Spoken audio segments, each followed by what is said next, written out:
네, 뉴스 신세계 MBC 이정은 기자 만나봅니다. 어서 오세요. 네, 안녕하세요. 자, 뉴스 만나보기 전에 아직 진행되는 일이 좀 있죠? 그렇습니다.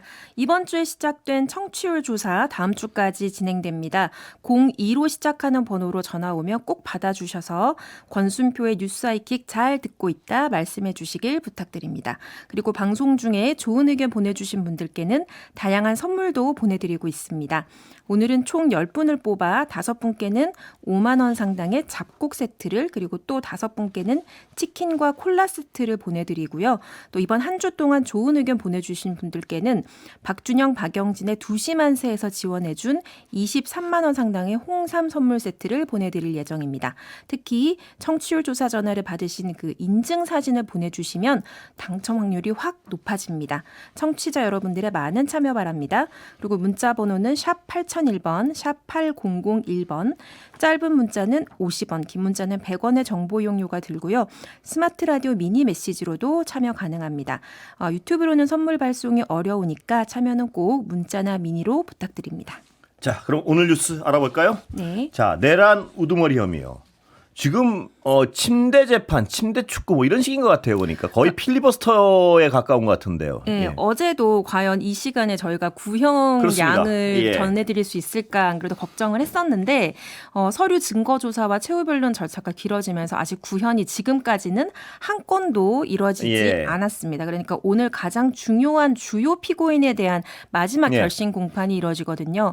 내란 우두머리 혐의를 받고 있는 윤석열 전 대통령을 포함해서 김용현 전 장관, 조지호, 김봉식, 노상원 등의 주요 피고인 8명의 변론을 마무리 짓고 원래는 특검이 이제 구형 의견을 제시하면서 구형을 하고 여기에 대해서 또 변호인이 의견 진술을 하고 그 다음에 피고인 당사자가 최후 변론을 하는 식인데 지금 증거 조사가 너무 늘어져서 지금 한 건도 구형이 이루어지지 않았습니다. 그러니까 원래 재판이 보통 10시에 시작하거든요. 그런데 이게 시간이 많이 걸릴 것 같아서 미리 재판 시작 시간도 9시 20분으로 앞당겼어요. 그런데 40분 앞당기로는 택도 없었던 거죠. 그래서 8시 반부터 시민들이 이제 줄을 서서 입장을 하고 했지만 아직까지도 이제 그 변호인 측의 그 서류 증거 조사 관련해서 이야기하는 걸 지금 듣고 있는 상황입니다. 예, 도대체 왜 이럴까요? 최대한 뭐 좀 지연 전략을 펼치는 거 아닐까요? 지연을 한다고 해서 네. 그 운명이 달라질 것 같지 않은데요. 그러게 말입니다. 그래서 윤석열 전 대통령은 오늘 이제 흰색 셔츠에 검은색 정장 차림으로 갈색 서류 봉투 하나를 손에 들고 나왔다고 합니다. 아마도 자신이 이제 최후 변론을 할 때 이야기할 걸 미리 써온 게 아닌가라고 추정이 되는데요. 그러니까 아직까지도 구형이 안 되고 있기 때문에 지금 거의 뭐 무박 2일 재판 가능성까지 제기되고 있고, 그러니까 그 특히 이제 김용현 장관 측의 그 이하상 변호사가 필리버스터급으로 지금 발언을 그렇습니다. 엄청 길게 했습니다. 그래서 처음 시작할 때는 계엄 선포 조건인 국가적 위기 상황인지는 대통령만 판단할 수 있다. 그런데 어떻게 검찰이 이런 거를 판단을 하냐. 그럴 권한이 없다. 뭐 이런 주장을 하기도 했고요. 또 검찰이 당시 야당이던 어느 정당, 그러니까 더불어민주당을 말하는 거겠죠. 어느 정당의 생각을 가지고 대통령을 공격하는 것이다 라면서 이 재판 자체가 정치 재판이다. 뭐 이런 주장을 하기도 했습니다. 그리고 증거조사 절차를 두고도 좀 특검과 실랑이를 벌였는데요. 자료 복사본이 부족하다면서 이렇게 자기들이 조금만 복사해봤으니까 재판부 먼저 주겠다고 한 거예요. 그러니까 특검 측은 우리가 공소를 제기한 입장인데 이거를 봐야지 하지 않겠냐. 그러면 자료 있는 다른 피고인부터 하자. 그랬더니 안 된다. 그러면 안 된다라고 하면서 그럼 구두 변론으로라도 진행을 하겠다. 그러니까 또 특검팀이 무슨 준비를 해온 거냐. 이렇게 막 신경전이 이어졌어요. 그래서 이렇게 싸우는 걸 지켜보다가 지기현 재판장이 프로와 아마추어의 차이는 징징대지 않는 것이다. 징징대지 않는 것. 훈계하듯이 말을 하기도 했습니다. 그래서 아마도 지금 진행되면 윤석열 전 대통령에 대한 서증 조사가 제일 마지막에 진행될 거 예상이 되는데 이것도 뭐 한 6시간, 최대 8시간까지 걸릴 거라고 예상을 했습니다. 그래서 지금 밤을 거의 뭐 꼴딱 세우는 상황이 됐는데요. 지기현 재판장이 이제 그 지난 재판에서 3년 권리 재판을 1년 만에 했다. 그런데 재판의 신속함도 중요하지만 당사자들이 느끼는 대표는 절차적 만족감도 중요하다라는 취지의 말을 한 바 있습니다. 그러니까 피고인들에게 방어권을 충분히 보장해야 나중에 판결에 대한 시비가 없을 것이다라는 취지로 그래서 말할 거 있으면 다 하라 이런 취지거든요. 그래서 지금 뭐 밤을 새야 할지 다음 주 월요일에 다시 길을 잡아야 할지 지금 아직은 미지수인 상황인데 어지간하면 밤을 새지 않겠나는 생각도 들고 다음에 일단, 기일 잡으면 또 이런 식으로 하면 네, 그래서 일단 저희 법조팀 기자들은 야근을 지금 예약하고 있는 상태. 여러 명 괴롭히는군요, 정말. 그렇습니다. 지금 뭐 좀 기자들, 뭐 재판장, 뭐 방청하고 있는 시민들도 다 힘들지 않을까요? 정말 국민을 괴롭히는군요. 예. 그런데 네. 이 정작 윤석열 씨 본인은 자기 재판인데 꾹뻑뻑 존다는 얘기가 자꾸 들어와요. 그러니까 이제 기자들이 이제 근접해서 볼 수는 없는데 이제 재판장에서 취재를 하면서 이제 관찰을 하기로는 오전에는 이제 눈을 감고 있는 모습이 많이 눈에 띄었고 약간 꾸벅꾸벅 조는 것 같은 이제 이런 모습이 보이기도 하고 근데 사실 저희가 뭐 흔들어 깨워봐야 정말로 잤는지 확인할 수 있는데 기자들이 그렇게까진 못해서 좀 좋은 것 아닌가라고 추측을 하고 있습니다. 아, 본인은 좋은다. 예, 정말. 네, 어떻게 그럴 수 있나 좀 이해가 안 되시는데. 네, 그렇죠. 그렇습니다. 예. 자, 어제 특검팀은 지금 어떤 입장인가요? 지금 뭐 예측일 텐데 어차피. 네, 그래서 어제 이제 특검팀이 주요 간부들을 소집해서 회의한다고 전해드렸는데요. 밤 9시까지 도시락을 먹어가면서 6시간 동안 구형량을 정하는 회의를 했다고 합니다. 그래서 이제 법정 형량은 내란 우두머리 혐의의 법정 형량은 사형, 무기징역, 무기금고 세 가지만 가능한데 무기금고는 노동 의무를 빼주는 거기 때문에 이거는 지금 특검팀이 고려하지 않고 있습니다. 그러니까 사형 아니면 무기징역인데요. 지금 이제 언론사마다 사형 의견이 우세했다. 아니다. 무기징역 의견이 우세했다. 조금씩 엇갈려요. 그러니까 팽팽했던 거 이런 경우에는 보통 팽팽했다고 저희가 보는데요. 그러니까 아무래도 죄가 너무나 중하고 또 공판 내내 또 책임을 회피하는 모습 그리고 반성을 전혀 안 하는 모습을 보여왔기 때문에 이걸 단죄한다는 의미로 구형을 사형을 해야 된다. 판결이 꼭 사형이 안 나오더라도 그런 의견이 있었고 또 한편으로는 전직 대통령에게 사형을 구형했을 때 예상되는 어떤 파장 그리고 실질 형량들을 고려했을 때 무기징역을 구형해야 한다. 이런 의견이 모두 다 있었던 것으로 보입니다. 예, 정말 궁금합니다. 근데 이게 오늘 아직까지 뭐 재판 언제 나올지도 모르고요. 그렇습니다. 또 내일 오늘 밤을 새고 나올지도 모르고요. 네. 답답한 상황이군요. 예. 자, 정치권에서 어떤 반응입니까? 네, 그러니까 구형 형량에 대해서는 정치권도 관심이 많습니다. 왜냐하면 구형한 대로 반드시 판결이 나는 것 아니지만 상징적인 의미가 있잖아요. 그래서 정청래 더불어민주당 대표는 전두환, 노태우와 같은 형량이 구형될 것으로 믿는다라고 말을 했습니다. 그래서 당시 내란 우두머리 혐의인 전두환 씨는 사형이 구형이 됐고 내란 주요 혐의 종사자인 노태우 씨는 무기징역이 구형됐거든요. 그러니까 이렇게 말한 이유에 대해서 정 대표는 내란을 꿈조차 꿀 수 없을 정도의 중형이 구형이 되고 또 선고도 중형으로 결론이 나야 된다라고 말을 했습니다. 근데 국민의힘은 이제 자당 출신 대통령이었기 때문에 조금 유보적인 발언을 했는데요. 그냥 중립적인 재판부 판결을 단단하게 지켜보겠다. 차분하게 재판 결과를 지켜볼 때라고 생각한다. 이렇게 말했습니다. 전두환 노태우의 경우에 대입을 그대로 한다면 윤석열 씨 사형 구형, 김용현 무기징역 뭐 이런 걸 기대하는 것 같습니다. 자, 이해운 장관 후보자 논란은 계속되고 있는 것 같은데요. 네, 그렇습니다. 이해운 기획예산처 초대 장관 후보자 관련해서 날마다 새로운 의혹이 쏟아지고 있습니다. 근데 과거 이제 국민의힘의 전신 정당과 바른 정당에서 3선을 지냈는데 공교롭게도 국민의힘 쪽 의원들이 집중적으로 문제를 제기하고 있습니다. 그래서 2017년 바른정당 의원 시절에 이제 인턴 직원에게 뭐 IQ 한 자리냐, 뭐 정말 널 죽였으면 좋겠다 이런 폭언을 퍼부었다는 그 녹취가 공개돼서 파장이 일었는데 오늘은 또 국민의힘 주진우 의원이 추가로 녹음 파일을 공개했습니다. 당시 이제 국회의원 시절이었는데 자신이 언급된 언론 보도를 제대로 보고하지 않았다는 이유로 밤 늦게 보좌진에게 전화를 걸어서 질책하는 내용이었는데요. 너 언론 담당하는 애 맞니? 너 그렇게 똥오줌을 못 가려? 보면 모르겠어? 하면서 말 좀 해라라고 소리를 꽥 지르는 매우 신경질적인 어조로 말을 했습니다. 이게 녹음 파일을 들으시면 청취자분들이 너무 스트레스 받을까 봐 제가 대신 읽었습니다. 그래서 주 의원에게 전달한 그 제보자의 설명에 따르면 본인 관련 기사에 극도로 예민했기 때문에 관련해서 뭔가 문제가 생기면 좀 분노를 잘 조절하지 못했다라고 전했다고 합니다. 반포 아파트 청약점 불리기 의혹은 뭔가요? 그러니까 그 이제 서울 서초구에 있는 레미안 원 펜타스라고 거의 최고가의 아파트 아파트로 지금 가장 뭐 비싼 데 중에 하나거든요.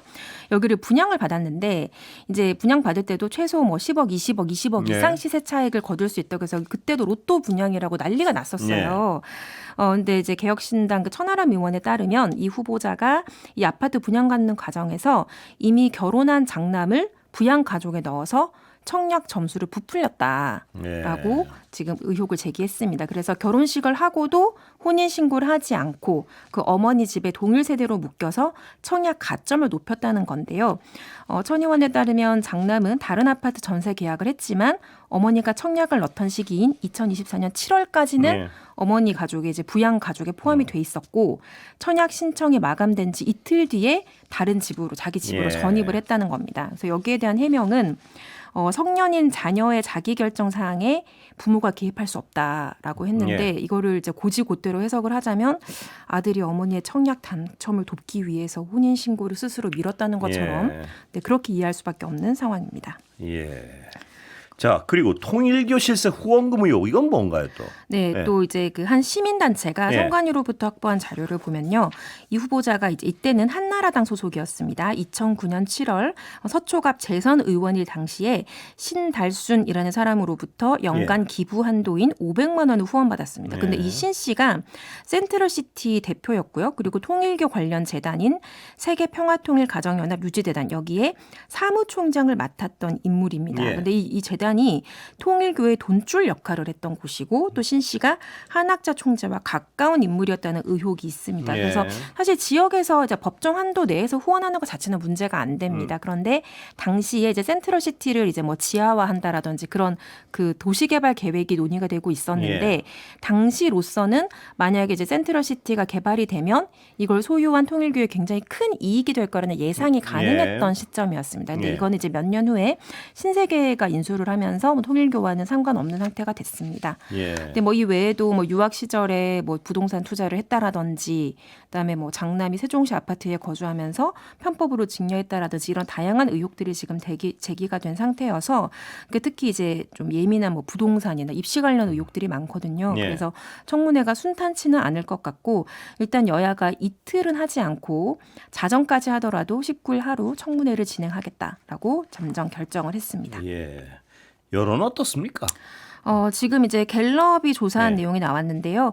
부정 여론이 훨씬 우세한 상황입니다. 오늘 공개된 한국갤럽 여론조사에 따르면 이해운 후보자가 기획예산처 장관으로 적합하지 않다는 여론이 47%, 적합하다는 의견이 16%. 그러니까 부적합하다는 의견이 압도적으로 많았습니다. 네, 그리고 국민의힘 지지층에서는 적합이 5%밖에 안 나왔고요.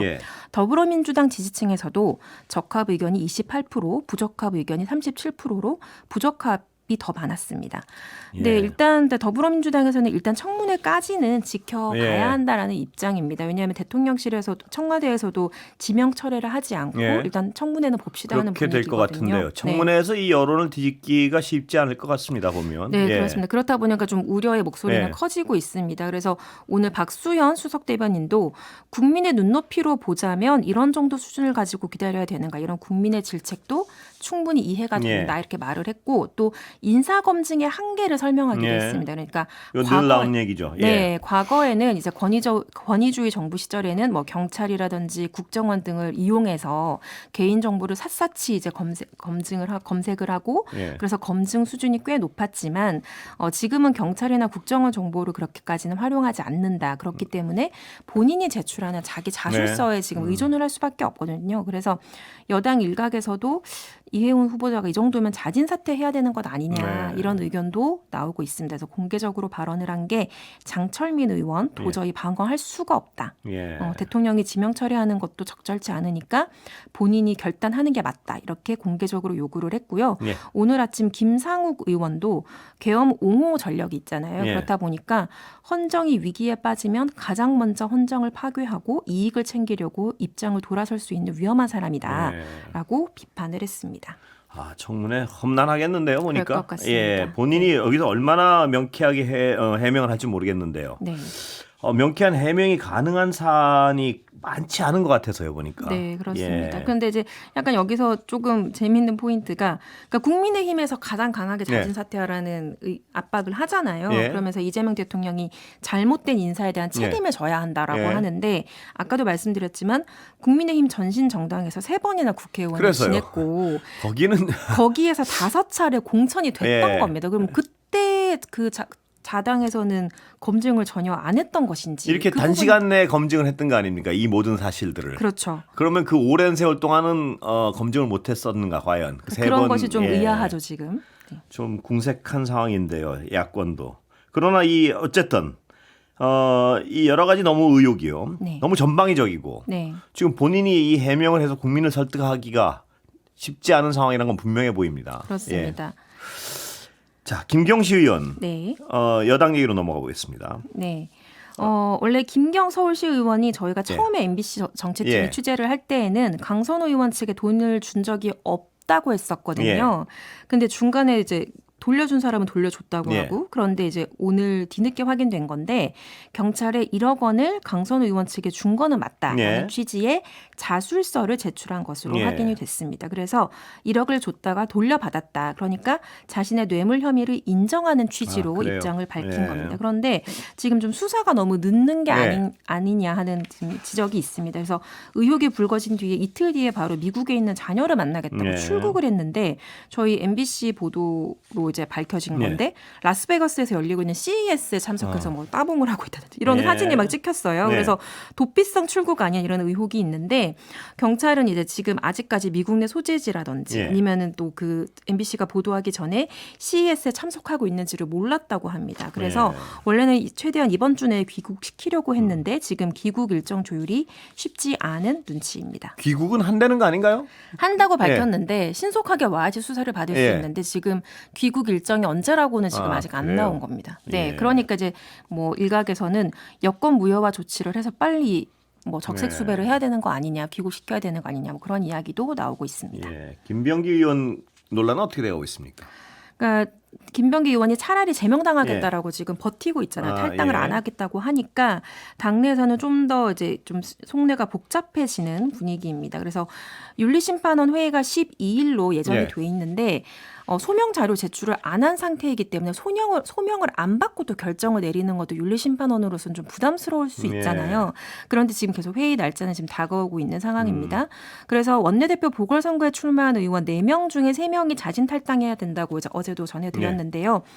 백혜련 의원이 어제 그 토론회 마치고 나서도 당대표의 비상징계 권한도 생각해봐야 한다 이렇게 언급을 했습니다. 예. 그러니까 12일에도 윤리심판원에서 결정을 못 내리면 이제 당이 수렁에 빠질 것 같다. 그러니까 그렇게 안 되면 당 대표라도 나서서 비상징계를 해야 되는 것 아니냐라고 주장을 한 건데요. 예. 민주당 당규에 따르면 당 대표가 비상한 시기에 중대하고 현저한 징계 사유가 있다. 그리고 긴급하다라고 판단이 되면 최고위 의결을 통해서 징계 처분을 할 수 있도록 규정을 하고 있습니다. 그래서 예. 강선우 의원 제명도 그렇게 됐죠. 예. 근데 지도부는 좀 조심스러운 입장입니다.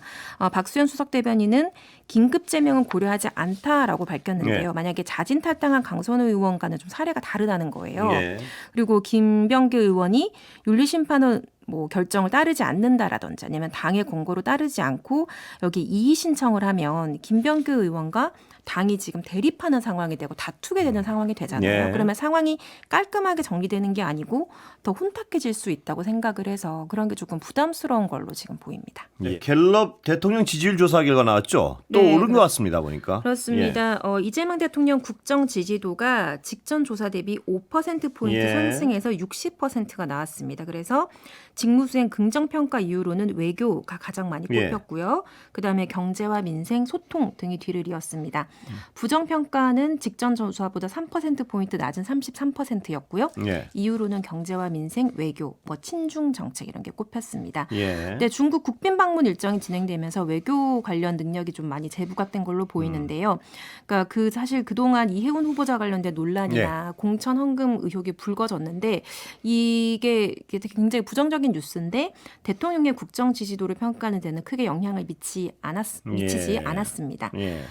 그래서 그래서 아까 앞서 전해드린 이해운 후보자 적합도와 이재명 대통령 국정 지지율에 대한 여론조사는 한국갤럽이 지난 6일부터 8일까지 사흘간 전국 만 18세 이상 남녀 1,000명을 대상으로 전화 면접 방식으로 진행됐고요.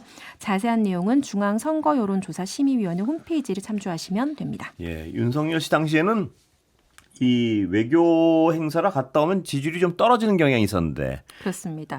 지금까지는 이재명 대통령 경우에는 외교 무대를 갔다 오면 항상 오르는군요, 지지율이. 그러니까 예. 외교 행사를 진행할 때마다 그때는 오히려 악재가 터져서 그렇습니다. 예를 들면 뭐 바이든 날리면 이런 게 터진다라든지 아니면 하도 여러 가지가 터져가지고 뭐 현지에서 김건희 씨가 쇼핑하는 게 들통나서 그렇습니다. 네, 예, 그래서 뭐 문을 못 찾아 들어간다든지. 네, 예. 그래서 오히려 그때 떨어졌었죠. 네. 근데 지금은 외교 행사가 지나면 좀 오르는군요. 그래서 다음 주는 또 일본으로 간다고요. 예. 그렇습니다. 지난 에이펙 정상회의 계기로 그 다카이치 사나이 일본 총리와 이제 정상회담을 예. 하면서 다카이치 총리의 고향이 나라현에서 만나자 예. 이런 이야기를 주고받았는데 두 달여 만에 답방이 성사됐습니다. 그래서 다음 주 화요일, 수요일 예. 1박 2일간의 짧은 방문 일정으로 방문을 하게 됐습니다. 예. 근데 지금 이제 대만 문제로 중국하고 일본이 지금 좀 안 좋잖아요. 예. 그런 가운데 중국 그다음에 일본 정상을 잇따라 만나는 거라서 아무래도 좀 동북아 정세에 관련된 이야기가 오고 갈 것 같습니다. 예. 그래서 시진핑 주석이 그 모두 발언에서 예. 뭐 올바른 편에 서야 한다 뭐 이런 발언을 했잖아요. 그래서 뭐 한국을 좀 압박한 것 아니냐 이런 해석도 있었는데 그 관련해서 이재명 대통령은 뭐 공장님 말씀으로 들었다. 뭐 네. 정상회담이라는 게 각자 자국의 입장에 따라서 자기가 해야 할 말을 하는 자리다라고 넘겼거든요. 예. 그래서 아무래도 이제 그 방중 기간 동안에 중국이 일본을 겨냥한 수출 통제 조치까지 발표를 했기 때문에 일본 정부는 좀 이 사안에 대해서 좀 자기들한테 좀 더 긍정적인 뭔가 입장을 밝혀주길 요구할 수도 있어요. 그렇기는 한데 이재명 대통령이 뭐 중국에서 그랬던 것처럼 두 국가 사이에 좀 균형점을 찾기 위해서 노력을 하고 있기 때문에 뭐 어느 한쪽에 무게를 싣거나 그러진 않을 것 같습니다. 예, 그렇겠죠, 당연히. 예. 자, 지금 시간이 좀 있죠. 예. 네, 그리고 이제 그 이번 회담에서는 예. 전임 윤석열 정부에서 기다렸던 어떤 물컵의 반장, 예. 네, 그것이 채워질지도 좀 관심을 끌고 있는데요. 오늘 위성락 국가안보실장이 미리 브리핑을 했는데 과거사 관련된 그래요? 사안이 네. 이제 정상회담의 계기로 논의될 수 있다라고도 예고를 예. 했습니다. 그 조세이 탄광이라는 곳을 언급했는데요. 그 일본 야마구치현에 있는 해저 탄광인데 예. 바다 밑에 이제 낮은 천장 아래서 몸을 웅크리고 일을 해야 되는 아주 열악했던 곳입니다. 근데 여기가 우리 이제 식민 지배 시절에 조선인들이 이제 거기 강제 네. 징용돼서 일을 했던 곳이에요. 근데 여기가 1942년에 갱도가 붕괴되면서 노동자 180여 명이 수몰됐는데 당시에 우리 한국인 조선인도 136명이나 숨졌다고 합니다. 예. 그래서 이분들의 유해를 찾지 못하고 이제 수몰이 돼 있는 상태인데 조세이 탄광 언급한 거 보니까 유해를 발굴하기 위한 어떤 협의를 예. 양국 간에 할 수 있지 않을까 예. 그런 좀 기대감이 지금 나타나고 있습니다. 여기까지 오늘 듣겠습니다. 이정 기자 고생했습니다. 네, 감사합니다.